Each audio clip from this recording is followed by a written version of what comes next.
Is the Australian property market about to crash? If you're watching this, you've probably seen the headlines. Property crash incoming, prices to plummet, market meltdown 2026. And maybe you're still there thinking, should I wait to buy? Should I sell now?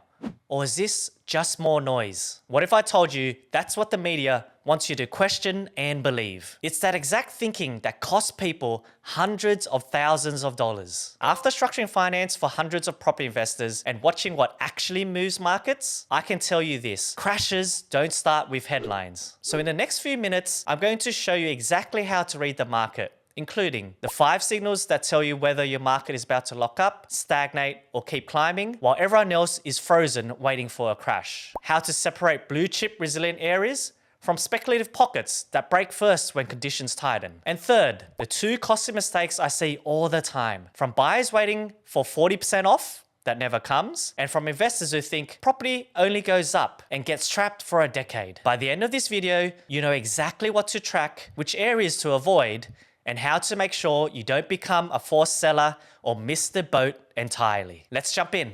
Okay, before I tell you how to spot a crash, let's make sure you fully understand what actually causes the property market to plummet in the first place. This is crucial knowledge, so listen up. The media loves to use the word crash for everything, but here's what it really means. A crash in Australia means 3 things happening together. 1. Size. Broad-based, double-digit price falls across many suburbs, not just one pocket. 2. Duration. Multi-year downturn or a long lockup where transactions dry up. And 3. Mechanism. Driven by forced selling and credit contradictions, not just sentiment. A correction is more normal. You might see 5 to 10% pullbacks in certain segments, usually speculative or low-quality stocks. Stagnation is what people misunderstand. Prices stop moving for years. You're not losing money on paper, but your debt is stuck and you can't easily exit. This does more damage to investors than a quick dip because it traps you. Now, if you want a true crash in Australia, you need all 3 of these conditions at the same time. Condition 1, credit availability materially tightens. Not just rates went up, I mean banks stopped lending the way they were. Serviceability buffers change and high LVR lending dries up. Regulators step in when buyers can't access credit. Demand collapses fast. Condition 2, forced selling becomes widespread. Unemployment spikes, income shocks, business failures. A genuine household stress event that pushes people to sell even when they don't want to. Without forced selling, most holders just hold. Listings falls and a market locks up rather than crashes. Condition 3, supply materially overtakes demand. You need either a big supply wave, a demand shock, or both. Migration drops, confidence collapses, or you get overbuilding and investor dumping. If those 3 aren't present together, what you get in Australia is slower growth, patchy corrections, or long stagnation, not a crash. So here's the insider framework most basic property commentary misses. I call it the crash checklist, and it's what we use with every client before they buy. There are 5 categories you need to monitor, some weekly,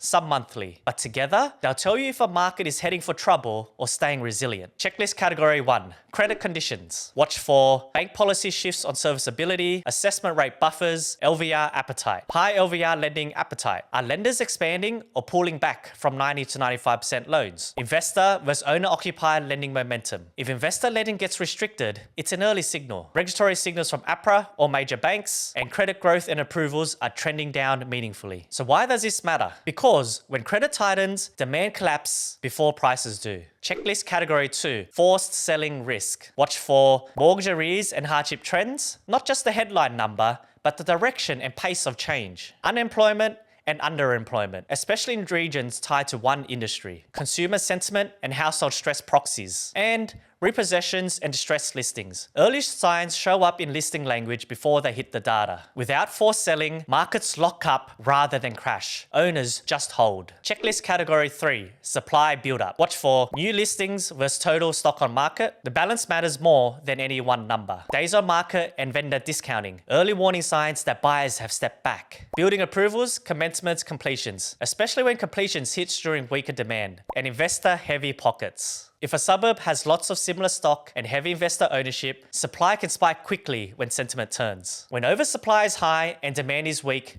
price pressure soars. Checklist category 4, demand weakening. Watch for buy inquiry and inspection activity. This is your earliest signal before prices move. Auction clearance rates and private treaty negotiation dynamics. Migration and population growth settings. If demand inflow is slow, it shows up in rents first, then prices. Rental vacancy rates and rental growth trend. If vacancies rise and rents soften, investor demands pulls back. Remember, demand drives everything. When it weakens, prices follow. Checklist category number 5. Markets within markets. This is where most people get it wrong. They think Australia is one market.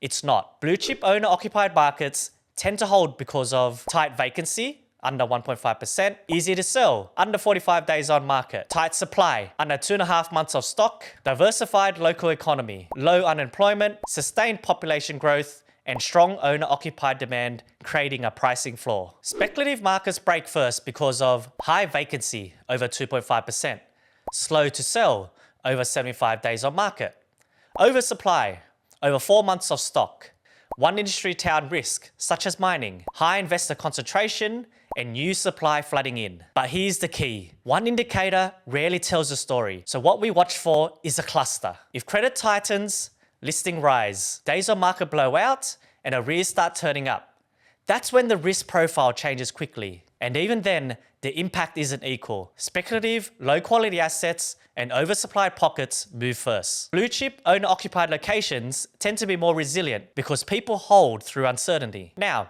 let's talk about what it costs to make the wrong prediction about the property market. Because there are 2 mistakes people make, and both are expensive. Mistake number 1, waiting for a crash that never comes. Let's say you're sitting on a $100,000 deposit right now. You're waiting for prices to drop 20% before you buy.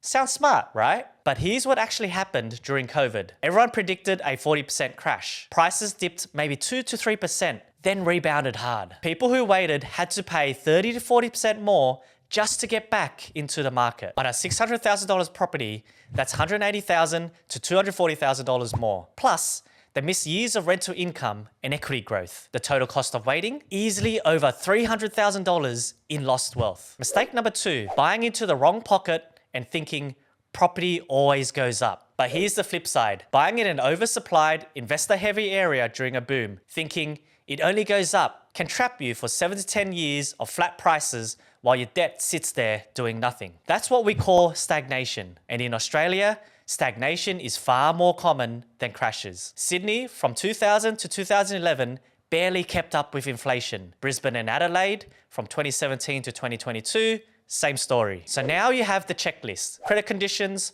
forced selling risks, supply build-up, demand signals, and location quality. You have the 5 categories and you know what mistakes to avoid. Follow all this and you'll know whether your market is holding strong or starting to crack. But here's the question everyone asks me next. Okay, I get the framework, but which markets are actually exposed right now? Because knowing how to spot a crash is one thing. Knowing where to avoid and where to still buy, that's what actually protects your money. So we've put together another video on property investing in Australia for the long haul. It gives you the complete rundown you need to understand where things are heading over the next 5 years. Click here to watch that next. And you found this useful, hit subscribe so you don't miss the next one. And look, if you're sitting there thinking, I need help applying this to my actual situation, that's exactly what we do every day. There's a link in the description to book a strategy call with us. We'll walk through your situation, run it through our checklist, and show you the next step. Thanks for watching and see you in the next one.